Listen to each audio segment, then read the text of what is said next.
Good morning to all of you. Today I am going to discuss about the finance commissions. Uh, According to the Articles 280, the Constitution of India provide for a finance commission. Article 280 के तहत जो constitution of India है वो हमें provide करती है finance commission as a quasi judicial body. ये इसको कौन कॉन्स्टिट्यूट करता है? Constituted by the president of India every 5th year or at such earlier times as he considers necessary. मतलब कि 5 साल के बाद या 5 साल से पहले अगर जब भी प्रेसिडेंट को लगता है वो इस बॉडी को क्या करते हैं? कॉन्स्टिट्यूट करते हैं। तो दिस फाइनेंस कमीशन किस आर्टिकल में आता है? आर्टिकल 280। ये कॉन्स्टिट्यूशन ऑफ इंडिया प्रोवाइड करती है कि हमारे पास एक फाइनेंस कमीशन होना चाहिए जो एक क्वाजी जुडिशियल बॉडी है। जो फाइनेंस कमीशन ये कौन सी बॉडी है? Quasi judicial body. कौन कॉन्स्टिट्यूट करता है? प्रेसिडेंट ऑफ इंडिया, हर एक 5 साल में या उससे पहले जब भी उनको नेसेसरी लगता है। Getting next one is composition and this is very also very important. What is composition? ये भी बहुत इंपॉर्टेंट है। कंपोजिशन में क्या आता है? Finance commission consist of a chairman and 4 other member to be appoint by the president. जो इसकी क्या क्या कंपोजिशन है, इसमें क्या क्या कौन कौन सी बॉडी होती है?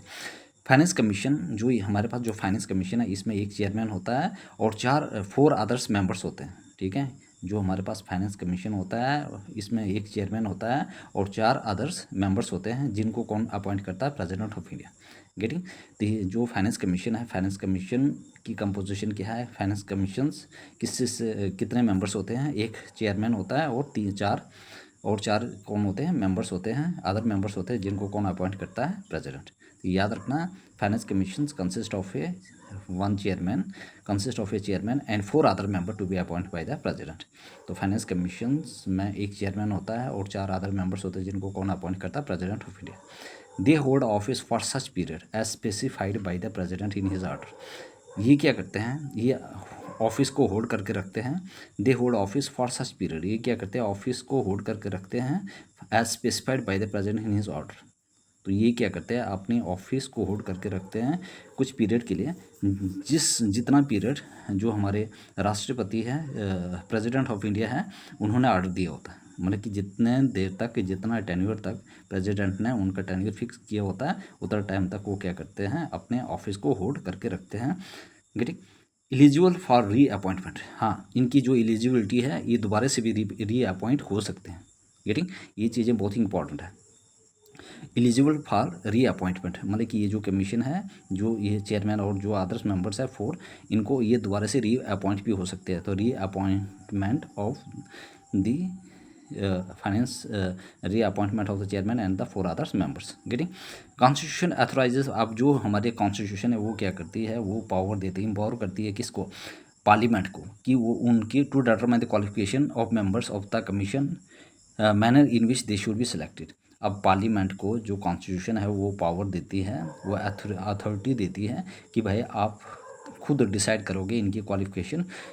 गेटिंग कि इनको आपने किस तरह से सिलेक्ट करना है as a member of the finance commission या chairman of the finance commission. Getting तो कॉन्स्टिट्यूशन अथोराइजेज द पार्लियामेंट। जो हमारी कॉन्स्टिट्यूशन है वो किसको अथॉरिटी देती है? पार्लियामेंट को, कि आप इनकी क्वालिफिकेशन डिटरमाइन करें, मतलब कि एक वो सेट करें कि ताकि किसके लिए? मेंबर ऑफ द कमीशन या मैंने इन which they should be selected. मतलब कि जो भी मेंबर, अगर आपने एक चेयरमैन को सिलेक्ट करना और 4 अदर मेंबर्स को करना है तो उनके लिए कोई क्वालिफिकेशन है वो कौन डिटरमाइन करता है? पार्लियामेंट। गेटिंग ये चीज़ें बहुत ही इंपॉर्टेंट है। This thing is very important. तो फाइनेंस कमीशन में क्या है? एक चेयरमैन है और 4 अदर मेंबर्स है। ये होल्ड ऑफिस तब तक कर सकते हैं जब तक प्रेसिडेंट ने उनको वो पीरियड डिसाइड किया होगा। गेटिंग और इसको हम दोबारा से री अपॉइंटमेंट भी कर सकते हैं। और कॉन्स्टिट्यूशन ने किसको अथॉरिटी दी है? पार्लियामेंट को अथॉरिटी दी है कि आप इनकी क्वालिफिकेशन को डिटरमाइन करें अगर जब भी आपने चेयरमैन या अदर मेंबर को अपॉइंट करना होता है या सिलेक्ट करना होता है। Getting I hope everybody clear this important points of the finance commission. Getting next accordingly the parliament specify the qualification of the chairman of the member of the commission. हाँ, तो जो पार्लियामेंट को power दी जाती है कि भाई आपने members, जो भी 4 मेंबर्स होते हैं उनको किस तरह से सिलेक्ट करना है और उनकी क्वालिफिकेशन कैसे डिटरमाइन करता है, तो वो कॉन्स्टिट्यूशन अथॉरिटी देता है पार्लियामेंट को। और सेम सिमिलरली यहाँ पे क्या होता है? According the parliament specified specified the qualification of the chairman and the member of the commission. और इसी तरह से जो हमारे पास पार्लियामेंट है उनको स्पेसिफाई करती है क्वालिफिकेशन चेयरमैन और other member of the commission. Getting, तो उनकी क्वालिफिकेशन कौन स्पेसिफाई करता है? पार्लियामेंट, चाहे वो चेयरमैन हो चाहे अदर मेंबर्स ऑफ कमीशन के। The chairman should be a person have experience in public affair. याद रखना, चेयरमैन ऐसे बंदा होना चाहिए जिनको एक्सपीरियंस हो पब्लिक अफेयर्स में। And 4 other members should be selected from amongst the following. और जो 4 अदर मेंबर्स होते हैं, याद रखना, जो चेयरमैन होता है वो उनको एक्सपीरियंस होना चाहिए पब्लिक अफेयर के बारे में। और जो 4 अदर मेंबर्स होना चाहिए, उनमें क्या होना चाहिए? जज ऑफ हाई कोर्ट और 1 qualified to be appointed as 1। जज ऑफ हाई कोर्ट या are 1 qualified to be appointed as 1। Getting, तो या तो जज होना चाहिए हाई कोर्ट का, या उनको लगता है कि उनकी क्वालिफिकेशन के अकॉर्डिंग उनको अपॉइंट किया जाता है। 1 qualified to be appointed as 1। तो या तो जज होना चाहिए या उनको उस क्वालिफिकेशन जो सेट की है उसके अकॉर्डिंग वो उनको अपॉइंट कर सकते हैं। Person who has specialise knowledge of finance and accounts of the government. या ऐसे पर्सन को अपॉइंट करना है जिनको अकाउंट के बारे में, अकाउंट्स, फाइनेंस एंड अकाउंट्स के बारे में नॉलेज हो, ठीक है, और स्पेशलाइज नॉलेज हो, जो उनके उस नॉलेज के बारे में बहुत ही एक्सपर्टाइज हो, है ना, मतलब कि एक्सपर्टीज़ हो। गेटिंग, उनको मतलब हाईली नॉलेज हो उस चीज़ के बारे में। गेटिंग, तो आई ठीक है, I hope everybody clear this important points. तो person who has specialise knowledge of, मतलब कि ऐसे पर्सन जिनको स्पेशलाइज नॉलेज होना चाहिए किसका? Finance and accounts of the government. तो ऐसे पर्सन को अपॉइंट करना होगा जिनको मतलब स्पेशलाइज नॉलेज होगा अकाउंट्स और finance of the government. Getting, याद रखना इंपॉर्टेंट है। The person who has wide experience in financial matter. ऐसे पर्सन जिनको बहुत ही एक्सपीरियंस है फाइनेंशियल मैटर में एंड इन एडमिनिस्ट्रेशन। या तो ऐसे person who has a wide experiences in financial matters and in administration, या उनको सेलेक्ट किया जाता है किसके लिए? 4 अदर मेंबर्स के लिए। Person who has widely special knowledge economics. या ऐसे बंदा जिनको इकोनॉमिक्स के बारे में बहुत ज़्यादा नॉलेज हो। गेटिंग, ऐसे बंदा जो मतलब कि जो हमारे पास चेयरमैन को अगर सिलेक्ट करना है तो उनको क्या होना चाहिए? एक्सपीरियंस होना चाहिए पब्लिक अफेयर के बारे में।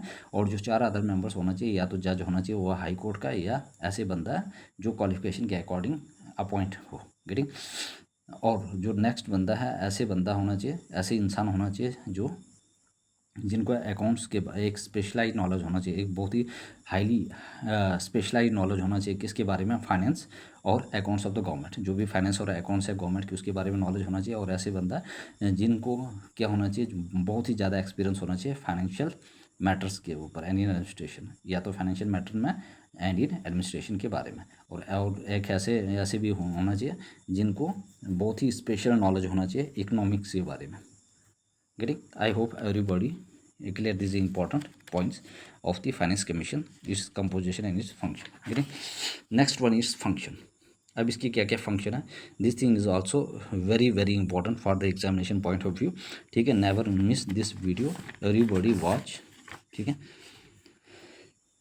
The finance commission required to make recommendations to the president of India on the following matter. जो हमारे पास फाइनेंस कमीशन है रिक्वायर्ड टू मेक रिकमेंडेशन, वो क्या, उनको एक रिक्वायरमेंट है रिकमेंडेशन की president of India in matter पे। पहला, distribution of the net proceed of taxes share between the centre and the state and the allocation between the states of the respective share of such proceeds. अब यहाँ पे क्या हुआ कि जो भी distribution of net proceed of taxes, जो भी टैक्सेस वगैरह है उनको शेयर करना है किसके बीच में? सेंटर और स्टेट के बीच में। एंड द एलोकेशन, और जो भी उनको अलोकेट करना है, मतलब कि हर एक लोगों को एलोकेशन देना है, मतलब कि हर एक स्टेट को देना है। And the allocation between the states of the respective share of such proceed, अगर जो भी शेयर मिलता है तो वो हर एक स्टेट को क्या करना है? उनका शेयर देना होगा, ठीक है। तो वो एलोकेट करना होगा, ठीक है। Getting, next one is principles that should govern the grant in aid to the state by the centre out of the consolidated fund of India. हाँ, अब जो भी इनके जो भी प्रिंसिपल हैं वो दिए जाएंगे ग्रांट्स इन एड से to the state by the centre, मतलब कि grant in aids to the centre by the to the state by the centre के द्वारा, कहाँ से? कंसोलिडेटेड फंड ऑफ इंडिया, याद रखना। तो principle that should govern the grant in aid to the state, मतलब कि स्टेट को दिया जाएगा बाय द सेंटर कहाँ से, out of the consolidated fund of India. याद रखना किससे, एक होते एक होता है हमारे पास दो किस्म की फंड होती है, एक होता है कंसोलिडेटेड फंड, दूसरी होता है कंटीजेंसी फंड। तो यहाँ पे कहाँ से दिया जाएगा, कंसोलिडेटेड फंड से। गेटिंग, ये चीज़ें बहुत important. Getting, next one is measure needed to argument the consolidated fund of a state to supplement the resources of the panchayat and the municipality in the state. हाँ, उसके बाद और भी हमने इस कंसोलिडेटेड फंड से कहाँ किसको देना है, स्टेट को, और वो सप्लीमेंट करेगा रिसोर्सेज किसको, पंचायत को भी और म्यूनसिपलिटीज़ इन द स्टेट। चाहे पंचायत हो, चाहे म्यूनसिपलिटीज़ हो स्टेट में, चाहे लोकल गवर्नमेंट हो और चाहे अर्बन बॉडीज़ हो, म्यूनसिपलिटीज़ हो, उनको भी कहाँ से मिलेगा ये चीज़ें, consolidated fund of state on the basis of the recommendation made by the state finance commission. मतलब कि जो भी रिकमेंडेशन दी है किसने बनाई है, जो भी स्टेट फाइनेंस कमीशन ने बनाई है उसके बेसिस पे। Other matter is refer to by the president in the interest of the sound finance. अगर साउंड फाइनेंस का होगा तो वो कौन सुलझाएगा इस मैटर को, by the president. Other matter refer to it by the president in the interest of the sound finance. अगर साउंड फाइनेंस का मैटर होगा तो किसको दिया जाएगा, ये दिया जाएगा हमारे पास फाइनेंस दिया जाएगा प्रेसिडेंट को।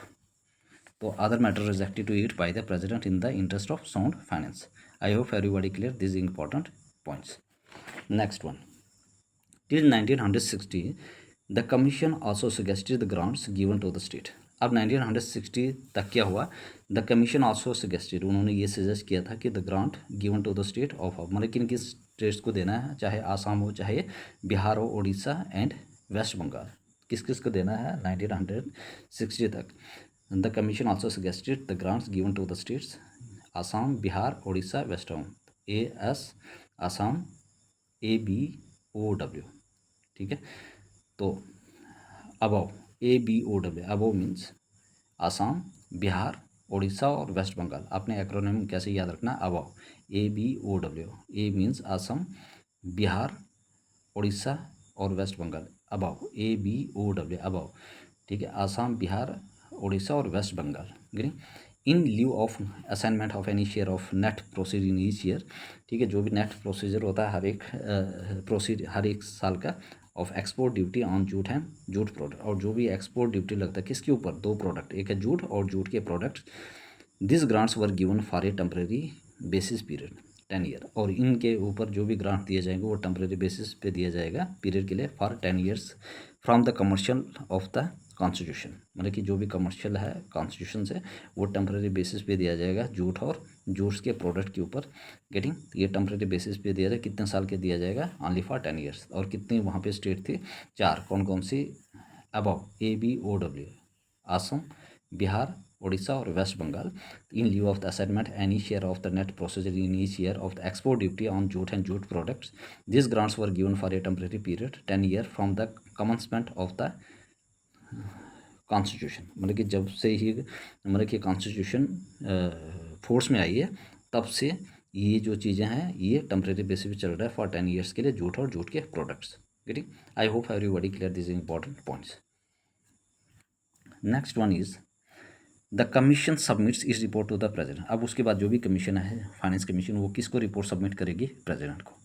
He lays it before both houses of the parliament along with an explanatory memorandum as action taken on इस रिकमेंडेशन। उसके बाद ये सारे कहाँ पे पेश करेंगे, ये पार्लियामेंट में। उसके बाद उसके ऊपर वो मेमोरेंडम देकर पार्लियामेंट और उसके ऊपर आगे एक्शन लेंगे। गेटिंग, तो ये भी जो कमीशन है वो रिपोर्ट किसको सबमिट करती है, प्रेसिडेंट को, ठीक है। और उसके बाद वो दोनों हाउस ऑफ पार्लियामेंट में डाल देते हैं along with the explanatory memorandum, और जो भी मतलब कि जो भी एक्सप्लेनेटरी मेमोरेंडम दे देते ताकि उसकी उस रिकमेंडेशन के ऊपर क्या होना चाहिए, एक्शन लिया जाए। Getting, I hope everybody clear this is important point.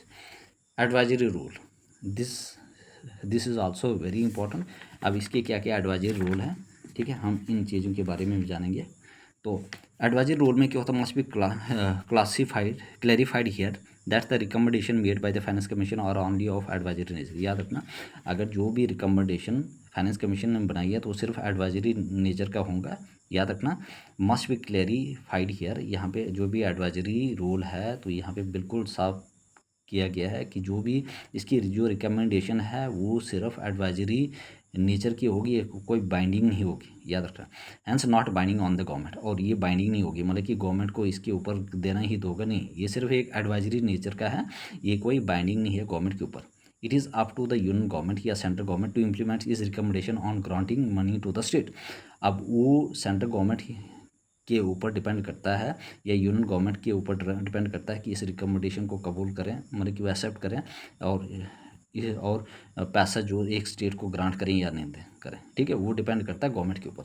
लेकिन हाँ, ये सिर्फ एक एडवाइजरी है और गवर्नमेंट इसके ऊपर बाइंडिंग नहीं करती है, गेटिंग। तो ये वो यूनियन और आपके पास सेंट्रल गवर्नमेंट की मर्जी है उस रिकमेंडेशन को एक्सेप्ट करें या नहीं करें, ठीक है, उसके ऊपर काम करें या नहीं करें, वो उस पर है। लेकिन उनके लिए बाइंडिंग नहीं कि भाई उसमें वो चीज़ें देनी ही देनी है, ठीक है। वो सेंट्रल गवर्नमेंट और आपके पास जो यूनियन गवर्नमेंट है, मतलब कि सेंट्रल गवर्नमेंट बोले या यूनियन गवर्नमेंट बोले एक ही बात है, ठीक है। तो उसको implement this recommendation on granting money to the state. तो ये hence not binding on the government, ये मतलब कि गवर्नमेंट के ऊपर कोई बाइंडिंग नहीं है कि भाई ये चीज़ें करनी है। It is up to the union government या सेंट्रल गवर्नमेंट टू इम्प्लीमेंट इस रिकमेंडेशन, कि उस रिकमेंडेशन को इम्प्लीमेंट कर सकती है या नहीं कर सकते on granting money to the state, मतलब कि जितने भी स्टेट को मनी मतलब कि देनी है तो वो डिपेंड करता है सेंट्रल गवर्नमेंट के ऊपर, गेटिंग। तो ये जो एडवाइजरी रोल है फाइनेंस कमीशन का, ये एडवाइजरी नेचर है, ये कोई बाइंडिंग नहीं है गवर्नमेंट के ऊपर। जो भी रिकमेंडेशन होते हैं तो वो सेंट्रल गवर्नमेंट और सेंट्रल गवर्नमेंट या यूनियन गवर्नमेंट डिसाइड करेगा कि इस रिकमेंडेशन को एक्सेप्ट करना है या नहीं करना है, या जो भी पैसा ग्रांट करना स्टेट को करना है या नहीं करना। तो ये इससे एडवाइजरी रोल प्ले करता है, ठीक है, गेटिंग। उसके बाद आ गया हमारे पास next, to put in other words, it is nowhere laid down in the constitution that the recommendation of the commission shall be binding upon the government of India, or that it would give rise to a legal right in favor of the beneficiary state to receive the money recommended to be offered to them by the commission।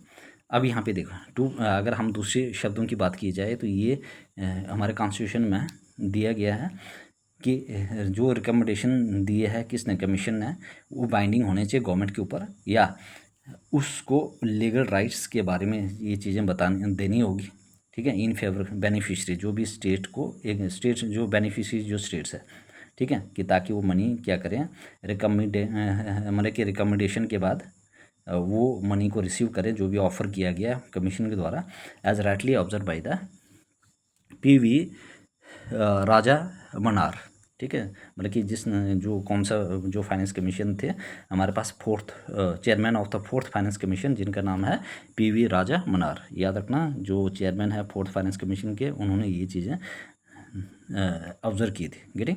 तो किसने की थी, PV Raja मनार ने, chairman of the fourth finance commission, getting.